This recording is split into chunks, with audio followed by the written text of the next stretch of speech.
ఛానల్ను సబ్స్క్రైబ్ చేయండి. గంట సింబల్ పైన ప్రెస్ చేయండి. ఆల్ పైన క్లిక్ చేయండి. మీకు నోటిఫికేషన్స్ వస్తాయి.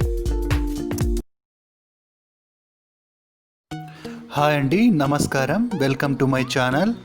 ఈరోజు మనము బిసిబెలేబాత్ కర్ణాటక స్పెషల్ ఐటెం బిసిబెలేబాత్ ఎలా చేయాలో చూద్దాము.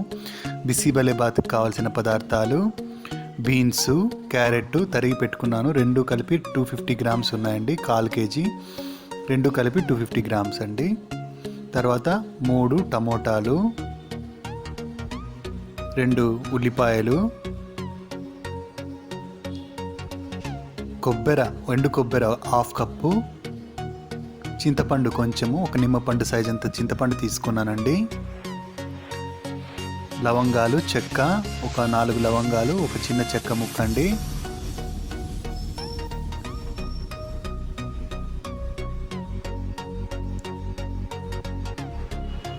సాంబార్ పౌడరు 2.5 స్పూన్ అండి. సాంబార్ పౌడర్ లేకపోతే బిసిబెలేబాత్ పౌడర్ అయినా యూజ్ చేయొచ్చు. మనము సాంబార్ పొడి మనం ఇంట్లో వాడే సాంబార్ పొడినే వాడుకోవచ్చండి. లేకపోతే బిసిబెలేబాత్ పౌడర్ మనకు బయట దొరుకుతాయి, అవైనా వాడుకోవచ్చు. తర్వాత కందిబ్యాళ్ళు తీసుకుంటున్నానండి. 3/4 కప్పు, 3/4 గ్లాస్ తీసుకుంటున్నాను. ఈ గ్లాస్తో ఒక గ్లాసు బియ్యము నానబెట్టుకోవాలి. 3/4 గ్లాసు కందిబ్యాళ్ళు తీసుకుంటున్నాను. 1/2 గ్లాస్ అయినా తీసుకోవచ్చు. 3/4 తీసుకుంటే బాగా టేస్టీగా వస్తుంది, అందుకే నేను 3/4 గ్లాసు కందిబ్యాళ్ళు తీసుకుంటున్నానండి. బ్యాళ్ళు బాగా కడిగి పెట్టుకోవాలి. నీట్గా కడిగి పెట్టుకున్న తర్వాత కుక్కర్లో పెట్టాను. ఇప్పుడు ఇందులోకి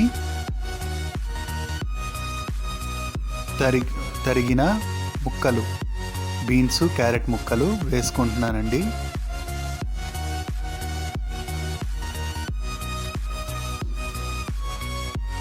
ఇందులోకే ఉల్లిపాయ ముక్కలు వేసుకుంటున్నాను. టమోటా ముక్కలు వేసుకుంటున్నాను. టమోటాలు కట్ చేసి పెట్టుకోవాలండి. టమోటాలు, ఉల్లిపాయలు కట్ చేసి పెట్టుకోవాలి. టమోటాలు, ఉల్లిపాయలు ఇందులో వేసుకుంటున్నాను.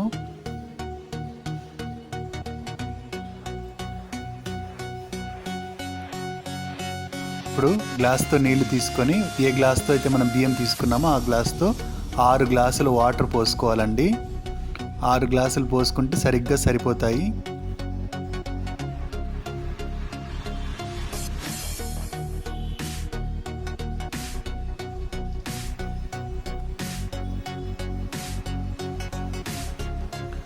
చివరగా ఇందులోకి పసుపు వేస్తున్నాను.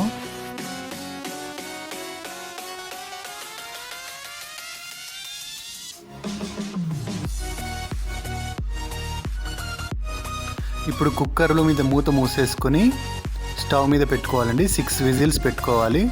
6 విజిల్స్ కుక్కర్లో మూత మూసుకొని పెట్టుకోవాలి. తర్వాత మిక్సీ జార్ తీసుకొని ఇందులోకి చెక్క, లవంగాలు, ఎండు కొబ్బరి, సాంబార్ పౌడరు లేదా బిసిబెలేబాత్ పౌడరు వేసేసుకోవాలండి. వేసేసుకొని కొంచెం నీళ్లు వేసుకొని గ్రైండ్ చేసుకోవాలి. కొంచెం అండి, ఎక్కువ అవసరం లేదు. కొంచెం వాటర్ వేసుకొని గ్రైండ్ చేసుకోవాలి. అది పేస్ట్ లాగా తయారవుతుంది.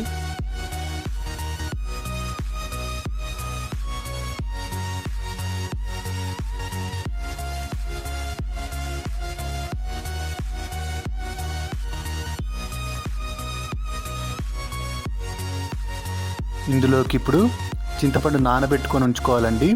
నానబెట్టుకున్న చింతపండుని వేసేస్తున్నాను. ఒక 1 అవర్ ముందే చింతపండు నానబెట్టుకుంటే సరిపోద్ది. నానబెట్టుకున్న చింతపండు ఇందులో వేసి గ్రైండ్ చేసుకుంటున్నాను.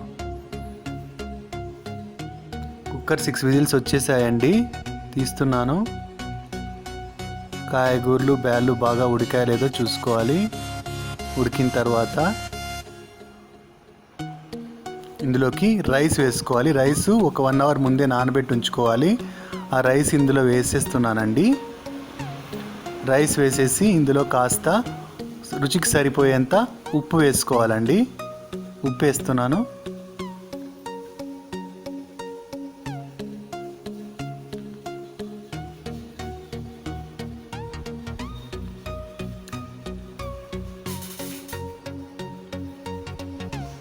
ఇప్పుడు కుక్కర్ మూత మూసేసి ఒక విజిల్ పెట్టుకోవాలండి. ఒక విజిల్ పెట్టుకుంటే మొత్తం అంతే రైస్ అన్నీ ఉడికిపోతాయి. ఇప్పుడు 1 విజిల్ అయిపోయింది. 1 విజిల్ అయిపోయిన తర్వాత గ్యాస్ అంతా అయిపోయిన తర్వాత ఓపెన్ చేసి చూస్తున్నాను.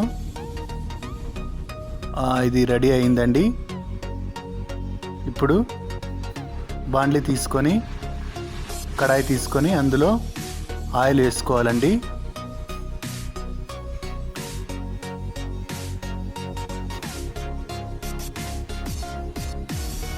నాలుగు స్పూన్లు ఆయిల్ వేస్తున్నాను. స్టవ్ వెలిగించుకొని ఇందులోకి ఆవాలు జీలకర్ర వేసుకొని బాగా ఫ్రై చేసుకోవాలండి. ఆవాలు బాగా చిటపటలాడే వరకు వేసుకోవాలి. బాగా ఫ్రై అయ్యే వరకు వెయిట్ చేయాలి. ఇప్పుడు ఇందులోకి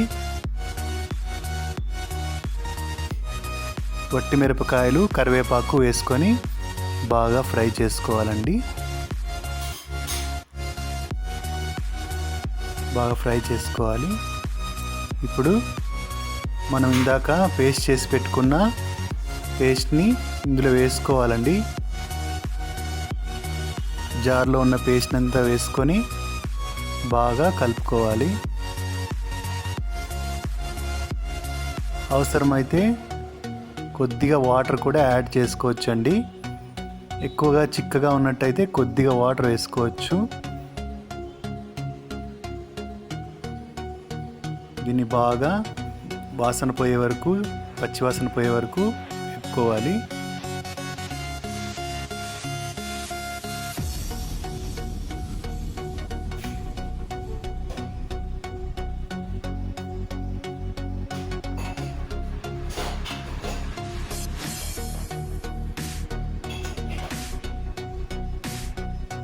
ఇది బాగా ఫ్రై అయిన తర్వాత దీంట్లోకి మనం కుక్కర్లో పెట్టుకున్నాం కదండి, కుక్కర్లో ఉంచుకున్నాం కదా, కాయగూరలు రైస్ అన్నీ వేసి ఉడికించుకున్నాం కదా, దాంట్లోకి వేసుకొని బాగా మిక్స్ చేసుకోవాలి. కుక్కర్లో ఉన్న రైస్ కాయగూరలో దానికి వేసుకొని రైస్లోకి వేసుకొని మిక్స్ చేసుకోవాలి. ఈ కుక్కర్ని స్టవ్ మీద ఉంచి స్టవ్ హైలో పెట్టుకొని బాగా తిప్పుతూ ఉండాలి.